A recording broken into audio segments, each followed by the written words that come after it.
Hello and welcome back to the channel Held Dominance for more highlights from the Betfred Super League. Anthony here. Please remember to like and subscribe, and also click that notification bell if you're enjoying what you're seeing and if you want to continue seeing more.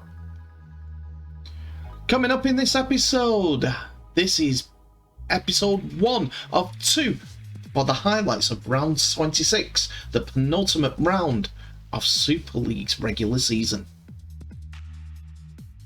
So with Super League in its final week of the regular season, we will now have a rush of games over today, Thursday, Friday, Saturday, and possibly even Sunday to end the Super League season. Now, we've already had one game in round 26 where we saw Hull FC see off Toulouse, and Toulouse will now finish bottom of the league due to their 5 wins all season, but there are still 5 games to be played today, each one having different circumstances and resolutions to find during this round, these next 2 rounds. Anyway, so who's the games?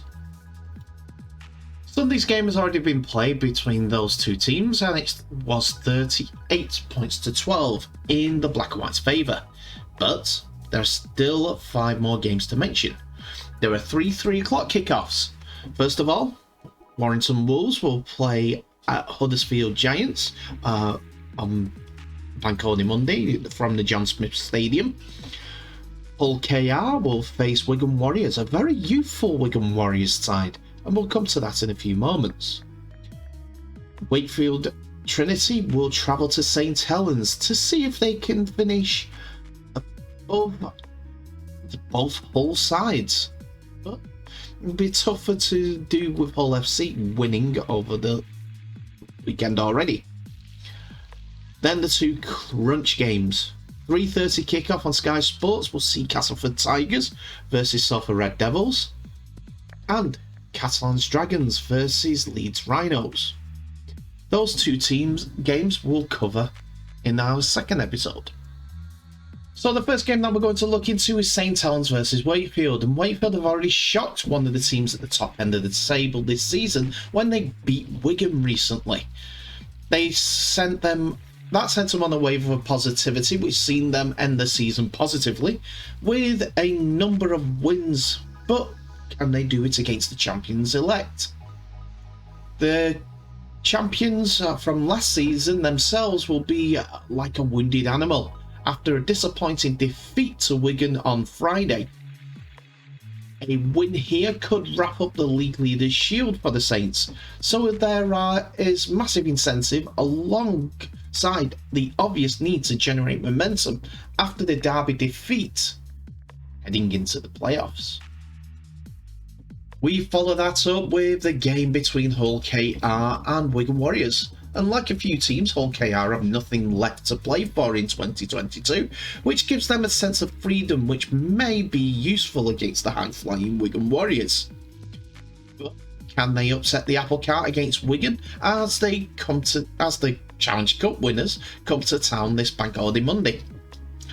The Warriors have been riding high after maintaining an unbeaten home record against the champion St Helens with a statement win, and will be looking to maintain that momentum as the playoffs beckon.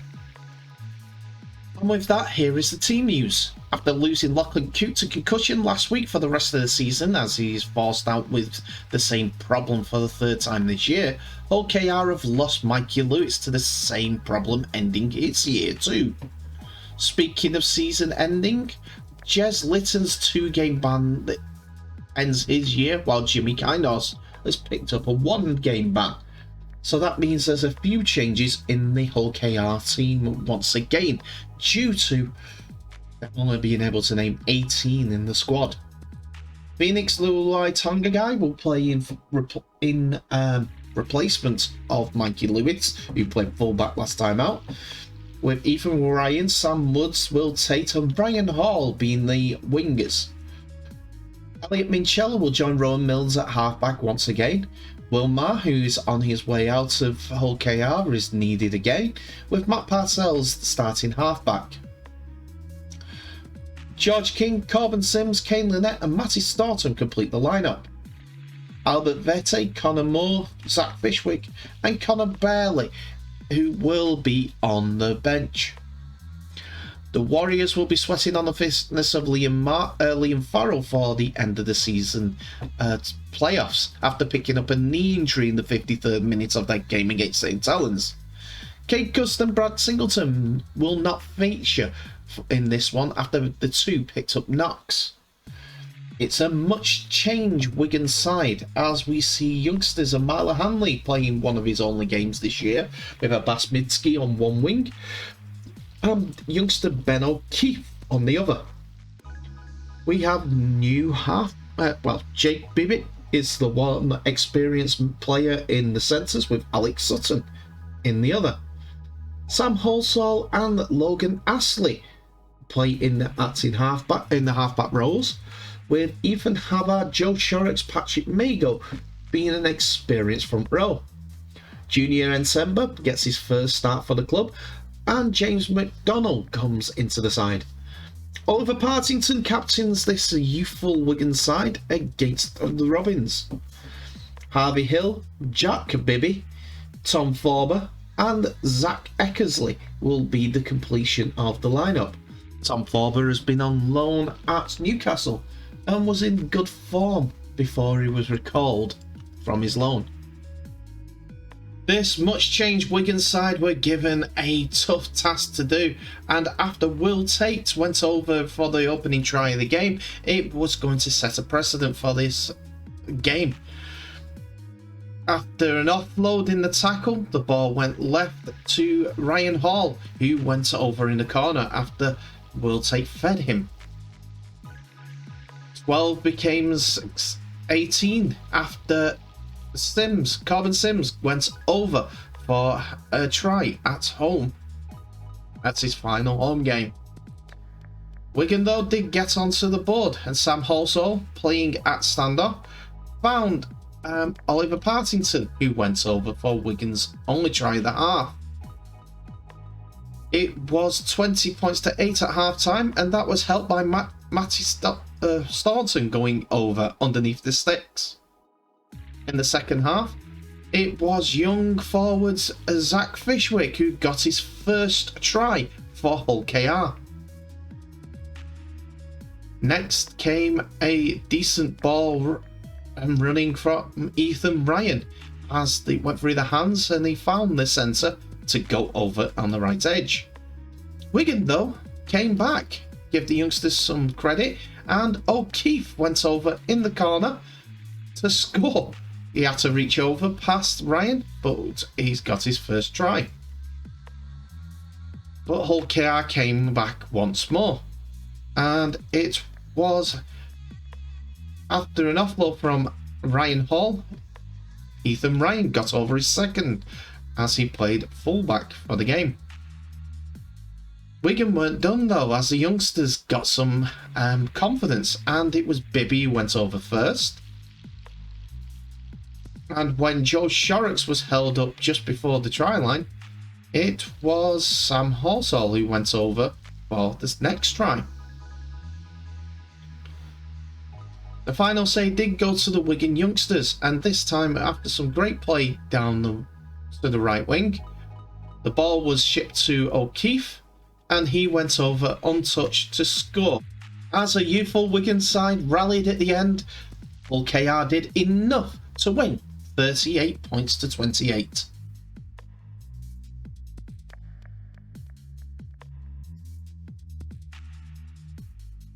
So the teams for the two sides. First of all, St Helens has named a very, very young backline, but quite a decent forward line as well.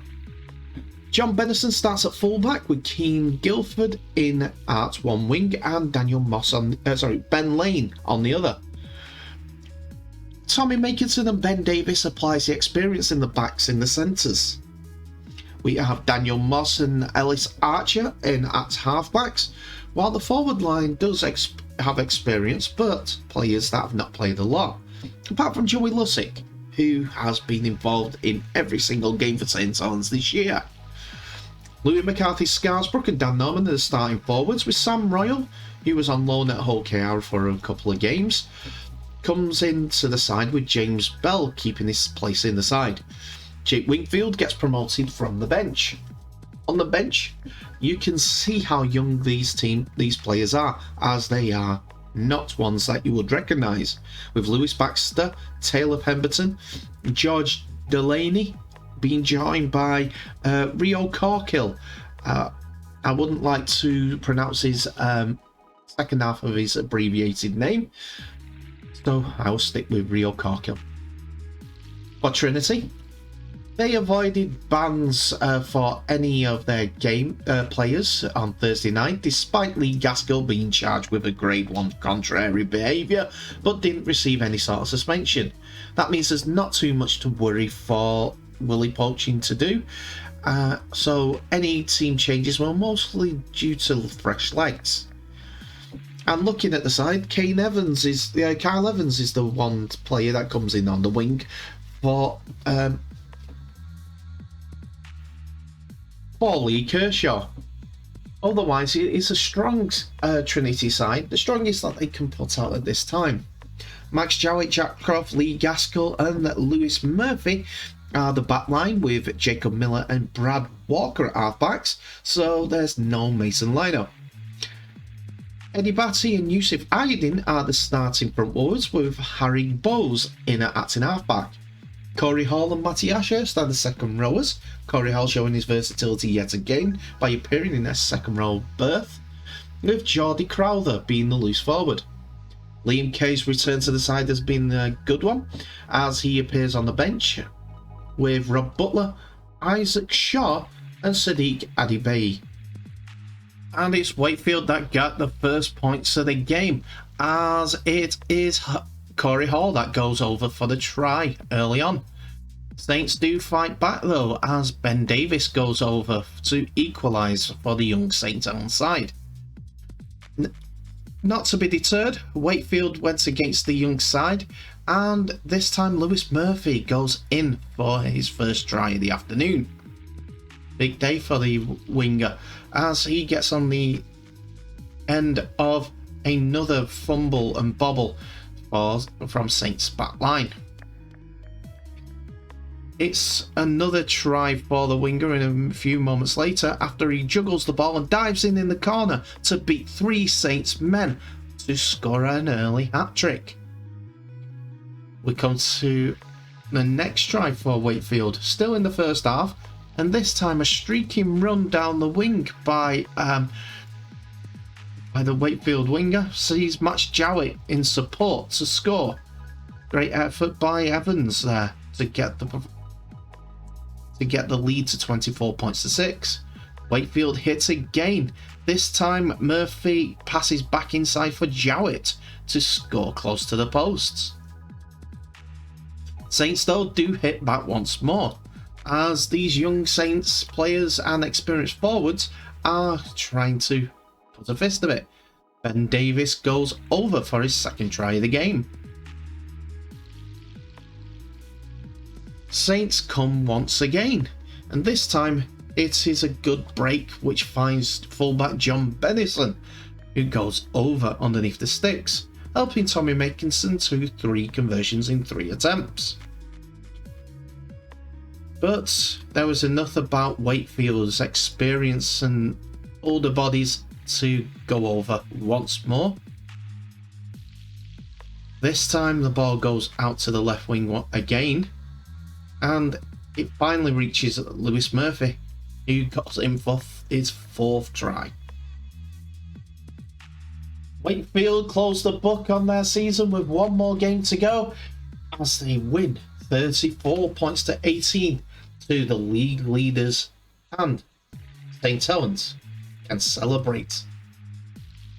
So our final game of this episode is the Huddersfield Giants and Warrington Wolves game at the John Smith Stadium. And after a painful and controversial defeat to Leeds in the last game, it is vital that Huddersfield shake it off, and with just 2 games left in the season to generate any momentum required to be a success in playoff rugby league. They meet Warrington for the 3rd time this season on Monday, needing to get over Wednesday's heartache while monitoring the fitness of their squad. As for the Wolves, though they have turned the corner a touch recently, they're yet to put together an 80-minute performance, which will be the aim come Monday as they build momentum for 2023. They're just hoping that it isn't one of those games where they're in the lead, but give the victory to their opponents, which they have been prone to do so often this year. So let's get on to the team news for these 2 sides. As first of all, Huddersfield Giants have not risked Theo Farge for this game due to his history of head knocks and him getting one last time out. So it sees Will Price coming back into the side at standoff. Otherwise, it is the same team that played last time, with Tuilala here, Lewis Senior, Ricky Luatelli, Toby King and Leroy Cudjoe being the backline. Olive Russell will partner Will Price, and we'll be hoping to have a better game this time out. Chris Hill and Adam O'Brien will be joined by Owen Trout in the front row, with Josh Jones, Sam Hewitt and Matty English rounding off the loose forward position. Danny Levi, Luke Yates, who had a fantastic game against Leeds, Joe Greenwood and Jack Ashworth complete the bench. For the Warrington Wolves, they are playing a couple of youngsters in their side, with Josh Lynch and Adam Holroyd being included into the starting lineups at wing and second row respectively. Darryl Clark is a slight doubt, so he hasn't been included in the squad. He has an arm issue that he got on Thursday. And Riley Dean misses out of the team despite being included in the squad. So Warrington will be looking at the likes of Matt Duffy, Josh Foulis, Stephen Rashford and George Williams to produce a little bit of magic, with Danny Walker at halfback moving the forwards about. Oliver Holmes plays at loose forward, so Jason Clark, Robbie Mulheron, Luke Thomas and Leon Hayes are the bench players. We come to the opening moments of the game, and Jake Wardle gets a break downfield, and in support is Matt Duffy, who goes in for the first try of the game. Warrington is 6-0 up, but Huddersfield comes straight back in the 7th minute. After Huddersfield's attack is stopped just short of the try line, it was some quick thinking from acting halfback as Adam O'Brien goes over to the left of the posts. Next, the ball goes through to Jones on the right wing, and he bundles his way over. The big second rower scoring to take the lead for Huddersfield. They're in once again, Huddersfield, as this time a fumble by the winger is put down by Tuilala here. Lala here is at the heart of everything, and as Josh Jones passes out wide to Leroy Cudjoe, he has scored his 3rd in 3 games. Huddersfield come once more, and Tuilala here is at the heart of it again. This time Enos Senior puts the ball forward, and it is Ricky Luatelli who scores. Rampaging Huddersfield are, and they make it 32 points to 10 after Toby King puts the ball down to score in the corner against his parent club. Another try for Warrington just before half time sees young Lynch go over for a try, and it's a 32 points to 10 scoreline as half time due to our sound. What's weird and wonderful is that again it is Wardle that goes over for a try, and Warrington are making a comeback. Next, George Williams found Matt Duffy, who goes over for another Warrington try. And off the back of a Tuilala here kick and a back, Will Price goes over for the final try of the game for Huddersfield. That is because Off a Tuilola here pass, Matt Duffy intercepts the ball and races 90 metres to score in the corner. They weren't done there, as another intercept happens, and this time Lynch goes off on a run again. Actually, I think it's Thulis this time. And as Will Price gets back to stop the young wire winger, it is George Williams who goes over. The scores are getting closer and closer. Matt Duffy goes in once. And what a scoreline that was. Defence is on top as Huddersfield come away 38 points to 36 victors over Warrington. So that's part 1 of 2. All squared away for you. More rugby league content. Thank you so much for watching. Please remember to like, subscribe and share this video worldwide, as well as clicking that notification bell for any updates or new videos that may be coming your way. Tell me what your thoughts are on these games in the comment section below. It's open for you now, but episode 2 is coming a little bit later on with the remaining 2 games. But in the meantime, please remember to share this video worldwide. I will see you in the next episode, and I wish you all the best until then.